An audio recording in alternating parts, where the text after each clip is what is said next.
وبركاته. الحمد لله الحمد لله نحمده ونستعينه ونستغفره ونعوذ بالله من شرور أنفسنا ومن سيئات أعمالنا من يهده الله فلا مضل له ومن يضلله فلا هادي له ونشهد أن لا إله إلا الله وأن محمدًا عبد الله ورسوله الذي أرسله بالحق بشيرا ونذيرا وداعيا إلى الله بإذنه وسراجا منيرا.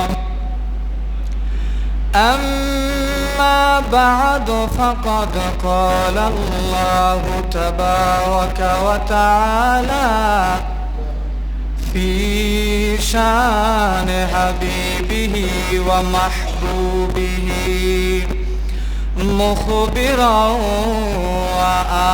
وآمرا إن الله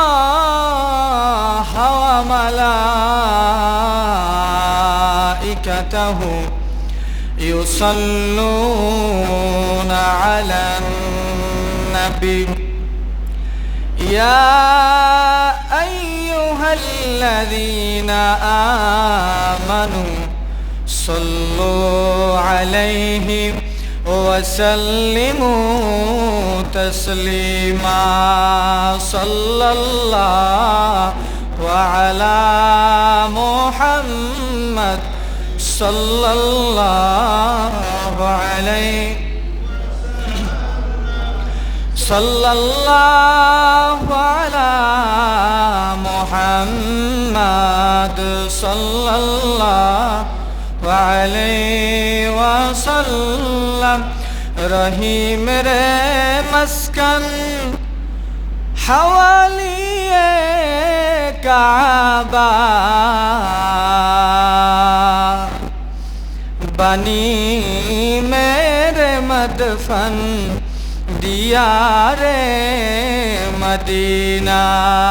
صلی اللہ وعلى محمد صلى الله عليه وسلم.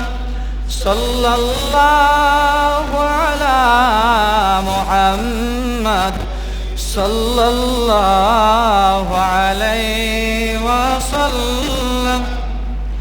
ওগো কামলিওয়ালা তুমি মদিনাওয়ালা বলুন কামলিওয়ালা তুমি মদিনাওয়ালা তোমারি জন্যে জগত জ্বালা কামলিওয়ালা তুমি মদিনাওয়ালা. সাল্লাল্লাহু আলা মুহাম্মদ সাল্লাল্লাহু আলাইহি ওয়াসাল্লাম. সাল্লাল্লাহু আলা মুহাম্মদ সাল্লাল্লাহু আলাইহি. আল্লাহ পাকের প্রিয় হাবিবে মুহাম্মদ রাসূল হলেন তিনি সবার আদি সৃষ্টিকুলের মূল. পয়দা যদি তাকে নাহি করতে পারো আর পয়দা নাহি হইতো তবে এ বিশ্ব সংসার. তার নূরেই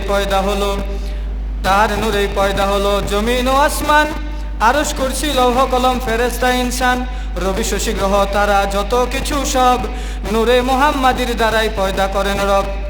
কিছু নাহি পয়দা হতে মুহাম্মাদি নূর, সবার আগে পয়দা হলো হুকুমে প্রভুর। আদমের গড়ার আগে মাটি পানি দিয়া, পেলেন খেতাব রাসূলুল্লাহ খতামুল আম্বিয়া। আদমের পয়দা করে পেশানিতে তার, দিলেন সপে আল্লাহ নূর নবী মুস্তাফার। দিল বোলা নূর হলো এই নূরের উসিলায়, যেই দেখে সেই তার উপরে আশেক হইয়া যায়।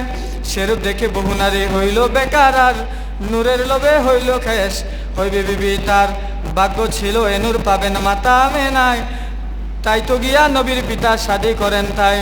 যথারীতি নূর মুবারক নবী মুস্তাফার, এক জুমাবার হাজির হইল গর্বে আমিনার।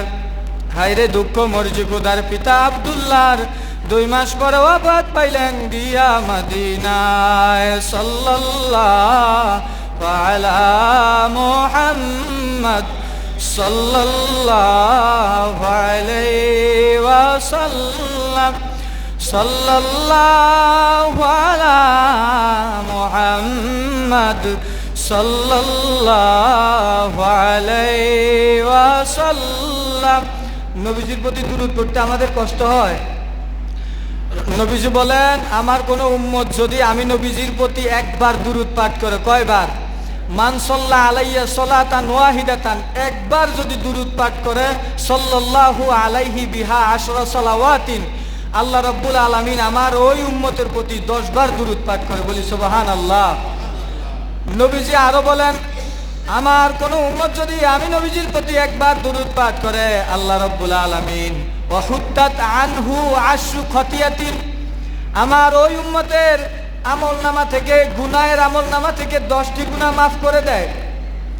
এরপরে রাসূল বলেন, ওয়ারুফিআত লাহু আশরু দারাজাতিন, তার জন্য 10 জায়গায় আল্লাহ মর্যাদা বৃদ্ধি করে দেয়। বলি সুবহানাল্লাহ। রাসূলুল্লাহ সাল্লাল্লাহু আলাইহি সাল্লাম বলেন, ইন্না লিল্লাহি মালাইকাতান সাইয়্যাহিনা ফিল আরদি ইউবাল্লিগুনি মিন উম্মতি আসসালাম। আল্লাহ রাব্বুল আলামিন এই দুনিয়ার মধ্যে এমন কিছু ফেরেশতা নিযুক্ত করে দিয়েছেন, যারা সারা দুনিয়ায় বিচরণ করে। কোন জায়গায়? আমার নবীজির উম্মতেরা দুরূদ পাঠ করে, ওই দুরূদগুলো নিয়ে নবীজির কাছে পৌঁছায় দেয়। বলি সুবহানাল্লাহ। এজন্য আমরা বেশি বেশি করে দুরূদ পড়ব কিনা? রাসূলুল্লাহ সাল্লাল্লাহু আলাইহি সাল্লাম বলেন, কিয়ামতের দিন আমার সবচাইতে নিকটবর্তী যে উম্মত থাকবে, সেই উম্মত দুনিয়ায় থাকা অবস্থায় আমি নবীর প্রতি বেশি দুরূদ পাঠ করত। বলি সুবহানাল্লাহ। নবীজি বলেন, কিয়ামতের দিন সবচাইতে নিকটে, আমার নিকটে থাকবে যে উম্মত, সেই উম্মত আমি নবীজির প্রতি বেশি বেশি দুরূদ পাঠ করব। বলি সুবহানাল্লাহ। এজন্য নবীজির প্রতি আমাদের দুরূদ পাঠ করা প্রয়োজন কিনা? সকলে মহব্বতের সাথে আরেকবার বলি, সাল্লাল্লাহু আলা মুহাম্মদ সাল্লাল্লাহু আলাইহি ওয়াসাল্লাম। সাল্লাল্লাহু আলা মুহাম্মদ সাল্লাল্লাহু আলাইহি ওয়াসাল্লাম। দুরূদ শরীফ সম্পর্কে আরেকটি হাদিস শুনাই, যেটা ইমাম গাজ্জালি তিনি তার বিখ্যাত কিতাব মুকাশাফাতুল কুলুবিল মুকাররবি ইলা হাদরাতি আল্লামিল গুয়ুব, এই কিতাবের মধ্যে আনেন। আল্লাহর হাবিব সাল্লাল্লাহু আলাইহি ওয়াসাল্লাম থেকে বর্ণিত হাদিস। ইমাম গাজ্জালি রহমতুল্লাহ আলাইহি তার বিখ্যাত কিতাবের মধ্যে লিখেন, আল্লাহ রাব্বুল আলামিন এমন একজন ফেরেশতা সৃষ্টি করেছেন, যেই ফেরেশতার দেহ দুনিয়ার এক পাশে, এক দেহর এক সাইড, এক হাত দুনিয়ার এক পাশে, দুনিয়ার আরেক পাশে ওই ফেরেশতার হাত আরেক পাশ। বলি না আল্লাহু আকবার। আল্লাহ রাব্বুল আলামিন এত বিশাল দেহের অধিকারী করে ওই ফেরেশতাকে বানালেন, যার এক পাশ হলো মাশরিকে, আরেক পাশ হলো মাগরিবে। ওই ফেরেশতাকে আল্লাহ রাব্বুল আলামিন ওই ফেরেশতার মাথাটা রেখেছেন তাহাতা আরশুহু, আল্লাহর আরশের নিচে হইছে ওই ফেরেশতার মাথা। আর ওই ফেরেশতার পা হলো আল্লাহ রাব্বুল আলামিনের এই 7 জমিন সৃষ্টি করেছে, 7 জমিনের নিচে ওই ফেরেশতার পা। আল্লাহু আকবার বলি। আল্লাহ রাব্বুল আলামিন বলেন, ওই ফেরেশতাকে সাজানোর জন্য, সৌন্দর্য মণ্ডিত করার জন্য তাকে আমি আল্লাহ রাব্বুল আলামিন আমার যত মাখলুক আছে, যত সৃষ্টি আছে, যত হাজার সৃষ্টি আছে, ও তত হাজার সৃষ্টি সমপরিমাণ তার গায়ের মধ্যে পশম দিলাম, তার গায়ের মধ্যে পলক দিলাম। বলি আল্লাহু আকবার। আল্লাহ রাব্বুল আলামিন যত সৃষ্টি আছে, তত সৃষ্টি সমপরিমাণ ওই ফেরেশতার গায়ে কি আছে? পশম আছে। বলি না আল্লাহু আকবার। তখন রাসূলুল্লাহ সাল্লাল্লাহু আলাইহি সাল্লাম থেকে বর্ণিত হাদিস, আল্লাহর হাবিবের প্রতি যদি কোনো উম্মত একবার দুরূদ পাঠ করে, আল্লাহর হাবিবের প্রতি যদি কোনো উম্মত দুরূদ পাঠ করে, রাসূলুল্লাহ সাল্লাল্লাহু আলাইহি ওয়াসাল্লাম বলেন আল্লাহ রাব্বুল আলামিন ওই নূরের ফেরেশতাকে আল্লাহর একটা সমুদ্র আছে, যে সমুদ্রটা হলো আরশের নিচে নূরের সমুদ্র। বলেন কিসের সমুদ্র? নূরের সমুদ্র। আল্লাহ রাব্বুল আলামিন ওই ফেরেশতাকে তখন আদেশ করে, যাও ওই সমুদ্রের মধ্যে গিয়ে ডুব দাও। ওই সমুদ্রের মধ্যে যখন ডুব দেয়, ডুব দিয়ে যখন ওই সমুদ্র থেকে উঠে আমরা যখন গোসল করি, আমাদের শরীরে পানি থাকে না? কথা বলেন, শরীরে পানি থাকে না? ওই ফেরেশতাকে আল্লাহ এত পশম দিয়েছে, প্রত্যেকটা পশমে এত পানি আছে। আল্লাহর হাবিব সাল্লাল্লাহু আলাইহি সাল্লাম বলেন ওই ফেরেশতা যখন শরীর লাড়া দেয়, পানির ছিটে ফোঁটা নিচে পড়ে কিনা? ওই পানির ছিটে ফোঁটার সমপরিমাণ আল্লাহ রাব্বুল আলামিন ফেরেশতা তৈরি করে। রাসূলুল্লাহর প্রতি যদি কোনো উম্মত দুরূদ পড়ে, ওই যে যত সমপরিমাণ ফেরেশতা সৃষ্টি হয়েছে এক ফেরেশতার শরীর থেকে পানি পড়ার কারণে, ওই সমস্ত ফেরেশতারা কিয়ামত পর্যন্ত ওই উম্মতের জন্য ইস্তেগফার করে। বলি সুবহানাল্লাহ। আরেকটা ঘটনা এই মুকাশাফাতুল কুলুবের মধ্যে এনেছেন। একজন মহিলা হযরত হাসান বসরি রহমাতুল্লাহ আলাইহির কাছে গেলেন, হুজুর আমার মেয়ে তো ইন্তেকাল করেছে, আমি আমার মেয়েকে স্বপ্নযোগে দেখতে চাই, সে কি অবস্থায় আছে? তখন হাসান বসরি রহমাতুল্লাহ আলাইহি ওই মহিলাকে বলে দিলেন, তুমি এভাবে আমল করবে, তাহলে নিজের মেয়েকে স্বপ্ন দেখবে সে কি অবস্থায় আছে। তখন ওই মহিলা ওই অনুযায়ী আমল করলেন।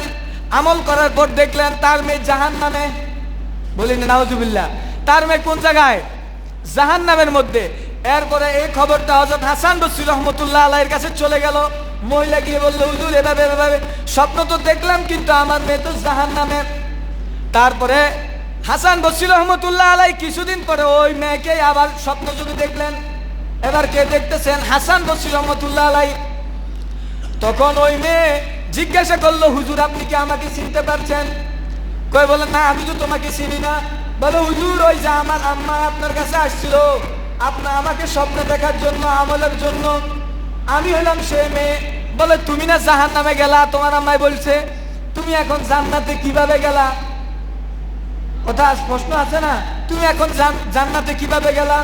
তখন ওই মেয়ে জবাব দেয়, হুজুর আমার কবরস্থানে, আমাদের গুরুস্থানে যত কবর আছে, ওই কবরস্থানের পাশ দিয়ে যখন একজন আল্লাহর বান্দা যাইতেছে, ওই কবরস্থানের পাশে দাঁড়িয়ে একবার দুরূদ শরীফ পাঠ করে আল্লাহর দরবারে দোয়া করেছে, আল্লাহ রাব্বুল আলামিন ওই দুরূদ শরীফের বিনিময়ে আমার জীবনের সমস্ত গুনাহগুলি মাফ করে ওই গুরুস্থানে যত মুর্দারা ছিল সবাইকে জান্নাতি বানিয়ে দিয়েছে। বলি সুবহানাল্লাহ। তো এখন বলেন, নবীজির প্রতি দুরূদ পড়লে আমাদের লস আছে? লস আছে না লাভ? জোরে বলেন না, লস না লাভ? নবীজির প্রতি দুরূদ পড়লে আমাদের সম্মান বাড়ায় কে? গুনাহ মাফ করে কে? তো লাভ আমাদের না। নবীজির তো কোনো লাভ নাই, নাকি নবীজির গুনাহ মাফ করব? নবীজির তো কোনো গুনাহ, আল আম্বিয়াউ মাসুমুন, সমস্ত নবীরা নিষ্পাপ, মাসুম। ভাইরা আমার, আল্লাহ রাব্বুল আলামিন কোরআনুল কারীমের মধ্যে তওবা সম্পর্কে আয়াত নাজিল করেছেন। ইয়া আইয়ুহাল্লাযীনা আমানু তুবু ইলাল্লাহি তাওবাতান নাসুহা, তোমরা আল্লাহর কাছে একনিষ্ঠভাবে তওবা করো। আমরা গুনাহ করিনি, কথা বলেন, আমরা গুনাহ করি না? তো এখন গুনাহ করলে আমাদের ক্ষমা চাওয়া দরকার আছে না? তওবা করার দরকার আছে না? আল্লাহ রাব্বুল আলামিন তওবার সুযোগ রেখেছে আমাদের জন্য। অন্যান্য নবীর উম্মতেরা গুনাহ করলে সাথে সাথে শাস্তি দেওয়া হতো, আমরা শুধু স্পেশাল নবীর উম্মত, নবীজির উম্মত হিসাবে, হাবিবুল্লাহর উম্মত হিসাবে স্পেশাল কিছু বোনাস পাইছি। শবে কদর, শবে বরাত, শবে মেরাজ, এরকম বিশেষ বিশেষ বিশেষ দিন আমরা পেয়েছি। ঠিক তদ্রূপ আল্লাহর হাবিব সাল্লাল্লাহু আলাইহি সাল্লামের কারণে আমরা এই তওবার সুযোগ পেয়েছি। এই তওবার সুযোগ থাকবে যতদিন পর্যন্ত পশ্চিম দিগন্ত থেকে সূর্য না উঠবে। কিয়ামতের আগে পশ্চিম দিক থেকে সূর্য উঠবে, কিয়ামতের 40 দিন আগে। কয়দিন আগে? 40 দিন আগে সূর্য পশ্চিম দিক থেকে উঠবে। তখন আর কোন তওবা কবুল করা হবে? রাসূলুল্লাহ সাল্লাল্লাহু আলাইহি সাল্লাম বলে, উম্মত আমি নবীজি প্রত্যেক দিন আল্লাহর কাছে 100 বার তওবা করি, ইস্তেগফার করি। কয়বার? আপনি আমি কয়বার করি? কথা বলেন না। নবীজি যদি নিষ্পাপ হয়ে, যেই নবীজির কোনো গুনাহ নাই, তিনি যদি প্রত্যেক দিন 100 বার দুরূদ শরীফ পাঠ করে, আপনাকে আমাকে কতবার পড়া প্রয়োজন? সে জায়গায় আপনি আমি দুরূদ শরীফ আরে ইস্তেগফার পড়ি না, ঠিক কিনা বলেন? দুরূদ শরীফ ইস্তেগফার পড়ি না। এজন্য আমাদেরকে বেশি বেশি করে ইস্তেগফার পড়তে হবে। কারণ রাসূলুল্লাহ সাল্লাল্লাহু আলাইহি সাল্লাম যে জায়গায় নিষ্পাপ, গুনাহ ছিল না, ইস্তেগফার পড়েছেন, সে জায়গায় আমরা উম্মত, গুনাহগার, নাফরমান, আমাদের তো ইস্তেগফার করা প্রয়োজন, সারাদিন ইস্তেগফার করা প্রয়োজন, ঠিক কিনা বলেন? ভাইরা আমার, মুকাশাফাতুল কুলুবের মধ্যে হযরত ইমাম গাজ্জালী রাহমাতুল্লাহ আলাইহি একটা বিখ্যাত ঘটনা এনেছেন যে হযরত ওমর রাদিয়াল্লাহু তাআলা আনহু অর্ধ পৃথিবীর শাসনকর্তা ছিলেন। ওমর রাদিয়াল্লাহু তাআলা আমরা শুনছি না নাম, যিনি অর্ধ পৃথিবী শাসন করেছেন, বলি না আল্লাহু আকবার। ওমর রাদিয়াল্লাহু তাআলা আনহু যখন রাস্তা দিয়ে একদিন হেঁটে যাচ্ছিলেন, এক যুবকের সাথে দেখা। ওই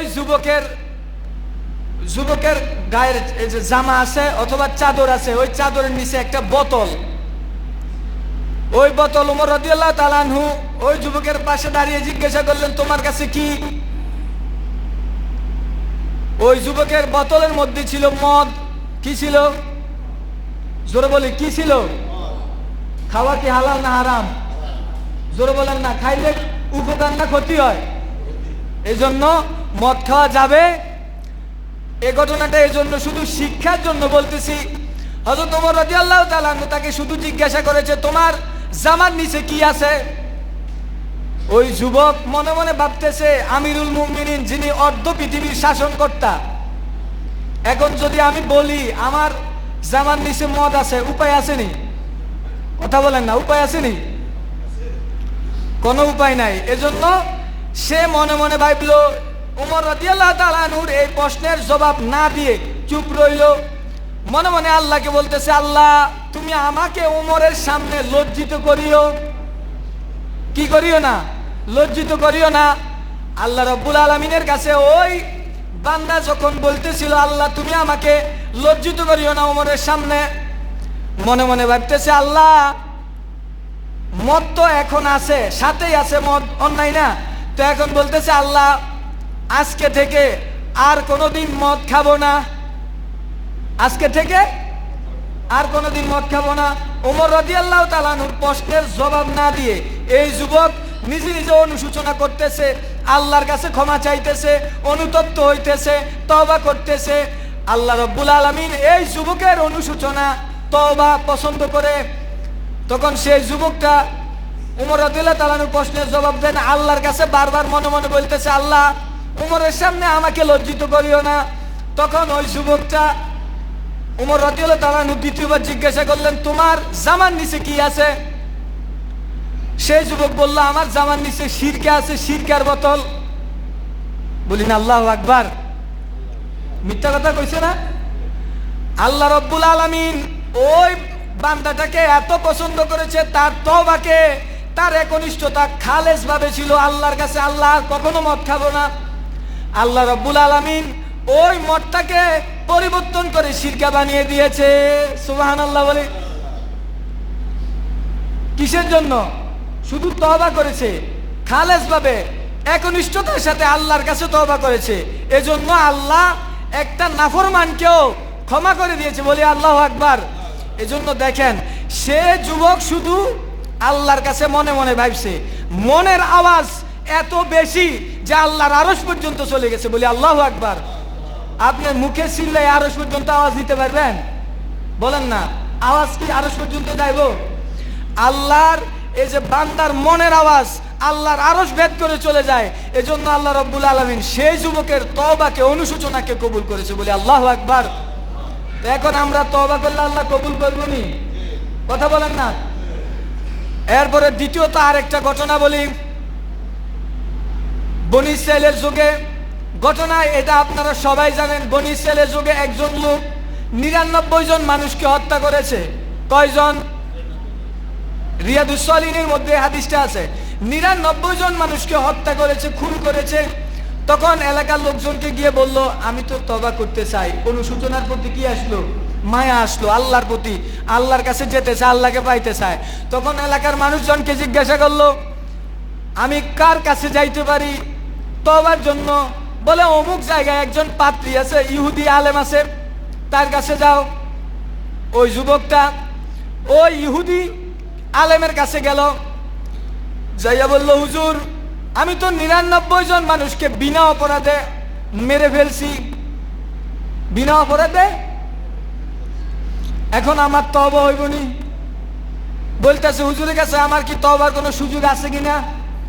হুজুর বলে, তুমি 99টা মানুষ খুন করে লইলা বিনা অন্যায়ে, কোনো অন্যায় ছিল না, আবার তওবার সূচনা করতে আসো, তওবা খুঁজতে আসো, তোমার কোনো তওবা নাই। কি কইছে? তোমার কোনো তওবা? সে কি মুসলিম আলেম না ইহুদি আলেম? ইহুদিদের পাত্র আর কি, ইহুদিদের যে আলেম আছে তার কাছে গেছে, কয় তোমার কোনো ক্ষমা নাই। তো সেই যুবক বলে, আমার যাতে ক্ষমা নাই, আপনারা বাসায় রাখি লাভ কি? হেরো মারি 100 ঘুরাইছে, কত? 100 জন। এরপরে লোকজনের কাছে আবার আসলো, আসিয়া জিজ্ঞাসা করতেছে এলাকাবাসীদেরকে, লোকজনকে জিজ্ঞাসা করলো, আমি আরেকজন পাত্রীর কাছে যাইতে চাই, আলেমের কাছে যাইতে চাই, তওবা করতে চাই।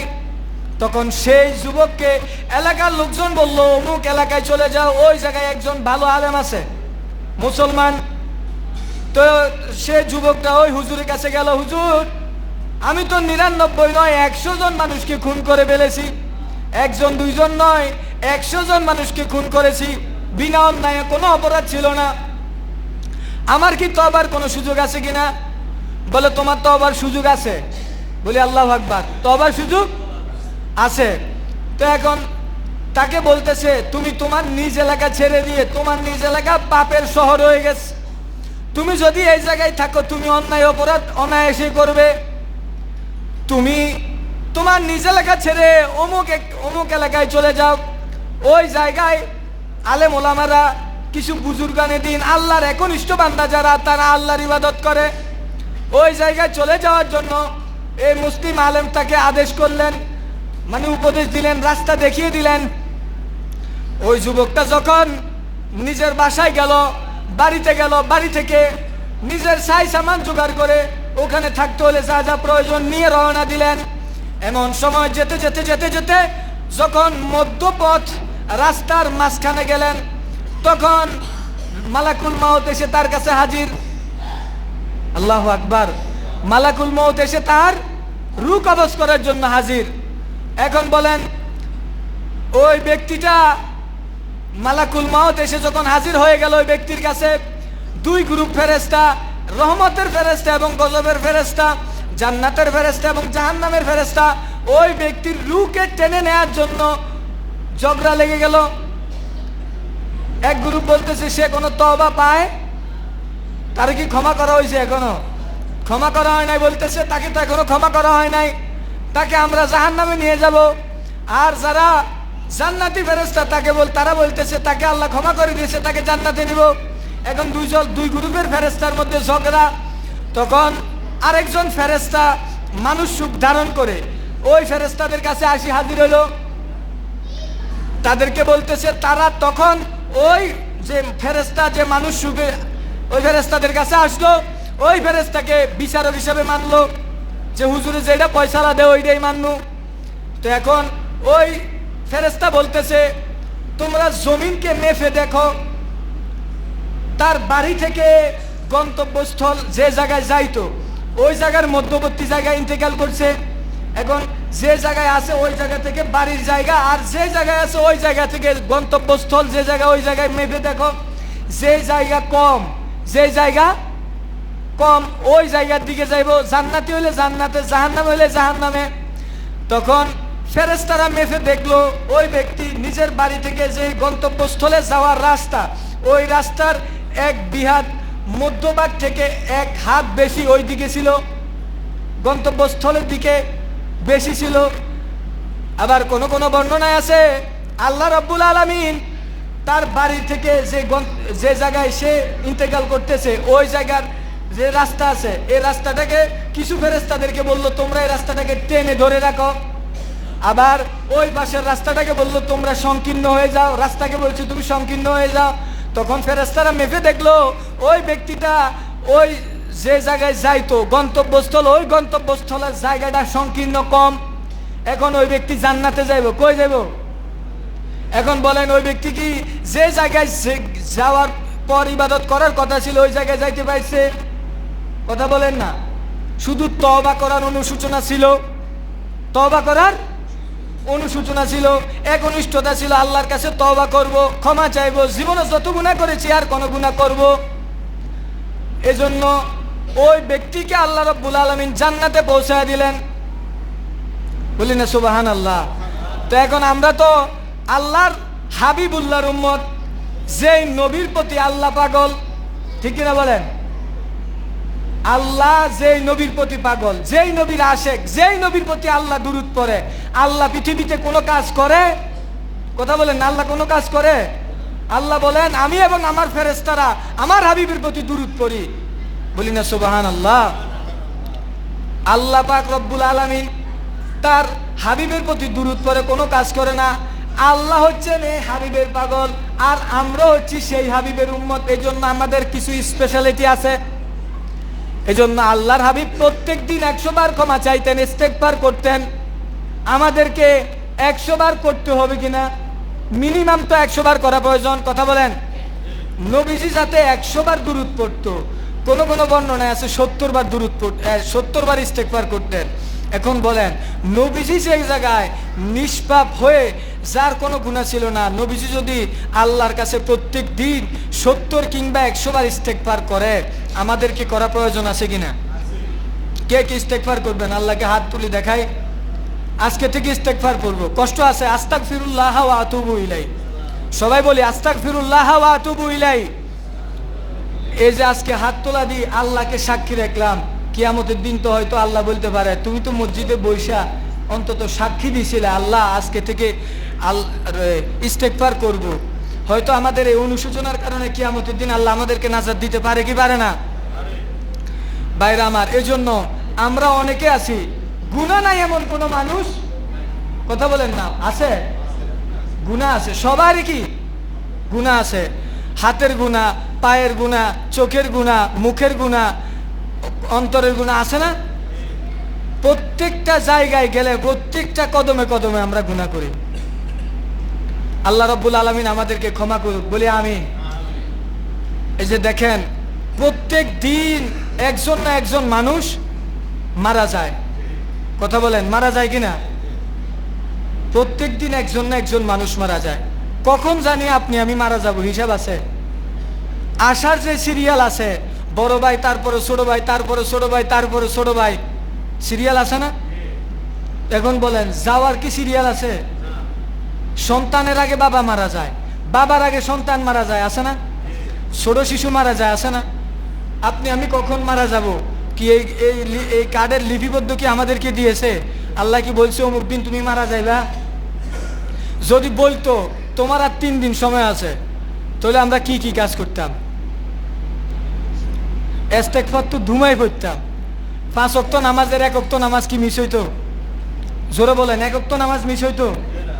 এখন যদি বলে আজকে ফজর নামাজ কে কে পড়ছেন, অনেকের জবাব আসবে পড়ে নাই। তাহলে শুধু জুমার নামাজ ফরজ, আর বাকি 4 ওয়াক্ত নামাজ কি আমাদের জন্য ফরজ নয়? জোরে বলেন না, ফরজ নয়? তো আমরা যে শুধু জুমার দিন 2 রাকাত নামাজ পড়ি, তাও 2 রাকাত পড়ে, আগে পরে সুন্নতের কোনো খবর নাই। কথা বলেন না, আগে পরে কোনো সুন্নতের খবর। তো বলেন আমরা যে নবীর প্রতি, নবীর উম্মত, আল্লাহ যে নবীর প্রতি পাগল, আমাদেরকে ওই নবীর প্রতি পাগল হওয়ার দরকার আছে না নাই? আমরা কি কিয়ামতের দিন জান্নাতে যাইতে চাই না জাহান্নামে যাইতে চাই? তো জান্নাতে যাইতে চাইলে সিরাতুল মুস্তাকিমের পথে কাজ করা দরকার আছে নি? তো সিরাতুল মুস্তাকিমের পথ কোনটা?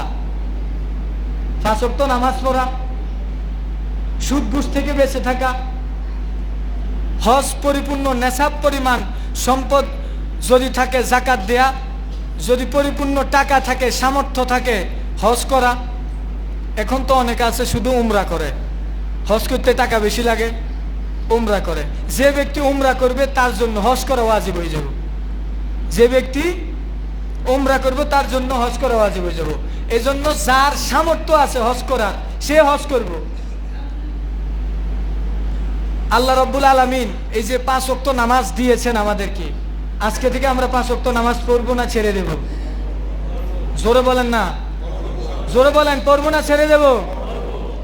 এই যে আমাদেরকে আল্লাহ রাব্বুল আলামিন আদেশ করেছেন, তোমরা ভালো কাজের আদেশ করো, খারাপ কাজ থেকে নিষেধ করো।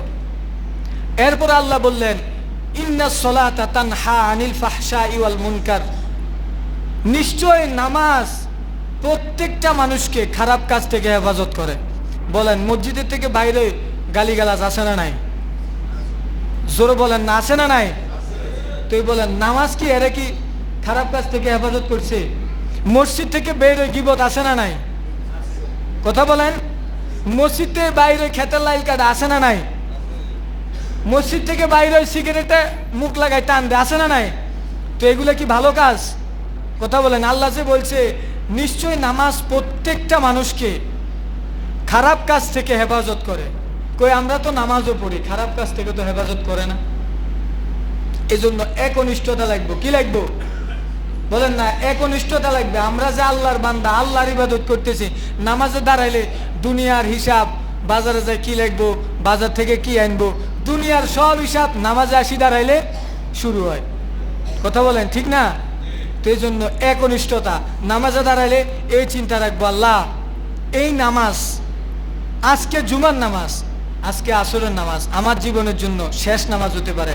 কত মানুষকে দেখলাম আমার চোখের সামনে চলে গেছে, কত বৃদ্ধ মানুষকে দেখলাম আমাকে মহব্বত করত, তারা দুনিয়া থেকে চলে গেছে। আল্লাহ, হতে পারে এই আসরের নামাজ, এই জুমার নামাজ আমার জন্য শেষ জুমা। তুমি আমার জীবনের সমস্ত গুনাহগুলি মাফ করে দাও। নামাজ কবুল হয় কি হয় না আমি তো জানি না। আমাদের নামাজ কবুল হয় এমন কোনো গ্যারান্টি আছে? নাই। আল্লাহ, আমার নামাজ কবুল হয় কি হয় না আমি জানি না, তবে আমি তোমার ঘরে এসে তোমাকে সেজদা দিয়েছি, এইটুকু শুধু হাজিরা খাতায় লিখে দিও। আল্লাহকে বলতে হবে কিনা? এভাবে যখন আল্লাহর কাছে কাকুতি মিনতি করে চাইবো, আমাদের নামাজ কবুল হবে, আমরা কিয়ামতের দিন জান্নাতে যেতে পারবো। এজন্য নামাজের মধ্যে খুশু এবং খুজুর সাথে নামাজ পড়তে হবে। খুশু খুজু বুঝতে পারছেন? একনিষ্ঠতার সাথে, দুনিয়ার সব হিসাব বাদ, চোখ বন্ধ করে চিন্তা করবেন নামাজে। আল্লাহ, যখন মানুষ মারা যায়, কত মানুষকে দেখলাম ছেলে কাঁধে করে নিয়ে বাবাকে কবরে রাখতেছে, বাবা সন্তানকে নিয়ে কবরে রাখতেছে, ভাই ভাইকে নিয়ে কবরে রাখতেছে, স্ত্রী স্বামীকে ঘর থেকে বিদায় দিয়ে দিচ্ছে। আমিও তো তেমন একজন মানুষ, আমারও সন্তান আছে। আল্লাহ, আমি যখন চলে যাব, এই দুনিয়ার কোনো মানুষ আমার সাথে যাবে? জোরে বলেন, যাবে? আল্লাহকে বলবো, আল্লাহ এই দুনিয়ার কোনো মানুষ আমার সাথে যাবে না, তুমি আমার নামাজটাকে কবুল করো, নামাজের সেজদাগুলোকে কবুল করো, তোমার একনিষ্ঠ বান্দা হওয়ার তৌফিক দান করো। যখন আমরা আল্লাহর কাছে কাকুতি মিনতি করব, আমরা যখন এই বিষয়গুলো চিন্তা করব, তখন আমাদের নামাজের প্রতি খুশু খুজু আসবে। দুনিয়ার কোনো হিসাব আপনার চিন্তায় খেয়ালে আসবে যখন এই কথাগুলো ভাববেন। নামাজে দাঁড়িয়ে দাঁড়িয়ে সূরা পড়বেন, আলহামদুলিল্লাহি রব্বিল আলামিন, সমস্ত প্রশংসা মহান রব, সমস্ত জগৎ সমূহের প্রতিপালকের জন্য। আর রহমানির রহিম, যিনি অত্যন্ত দয়াবান, সীমাহীন দয়ালু। মালিক ইয়াউমিদ্দিন, যিনি বিচার দিবসের মালিক, যেই দিন কেউ কারো কোনো উপকারে আসবে, ছেলে উপকারে আসবে না বাবার, সন্তান উপকারে আসবে না বাবার, কেউ কারো উপকারে আসবে না, স্বামী স্ত্রীর উপকারে আসবে না, স্ত্রী স্বামীর উপকারে আসবে না। সেই দিনের কথা যখন নামাজে দাঁড়িয়ে দাঁড়িয়ে ভাববেন, আস্তে আস্তে সূরা পড়বেন, তখন নিজের প্রতি অনুশোচনা আসবো, নিজে নিজে নামাজের প্রতি একটা লোভ লেগে যাবে যে আল্লাহ আমাকে বাঁচিয়ে রেখেছেন, আমি আরো 2 রাকাত শুকরিয়া তার নামাজ পড়ি। ঠিক কিনা বলেন? এজন্য নামাজ যখন পড়বো, নামাজে যখন দাঁড়াবো, একনিষ্ঠ ভাবে আল্লাহর ইবাদত করব কিনা? অনেকে আছে লৌকিকতার জন্য নামাজ পড়ে, লোক দেখানোর জন্য। আমরা লোক দেখানোর জন্য নামাজ পড়বো? বিয়ের বাড়ি গেলে নামাজ, শ্বশুর বাড়ি আইলে নামাজ, তালোর বাড়ি আইলে নামাজ, আছে না নাই? কথা বলেন না? কোথাও বিশিষ্ট জায়গায় গেলে ওই জায়গায় নামাজ পড়তে হয়, এজন্য নামাজ পড়ে। লৌকিকতার নামাজ কখনো কবুল হবে? এজন্য আল্লাহ পাক রব্বুল আলামিন যে সমস্ত কথাগুলো বললাম, আমাকে এবং আপনাদেরকে আমল করার তৌফিক দান করুক। সকলে বলে আমিন। আল্লাহ পাক রব্বুল আলামিন এতক্ষণ যা আলোচনা করেছি যদি ভুল ত্রুটি হয়ে যায় আমাকে ক্ষমা করুক এবং আপনাদেরকে ক্ষমা করুক বলে আমিন। যারা সুন্নত মুআক্কাদা আদায় করিনি 4 রাকাত সুন্নত মুআক্কাদা আদায় করিনি।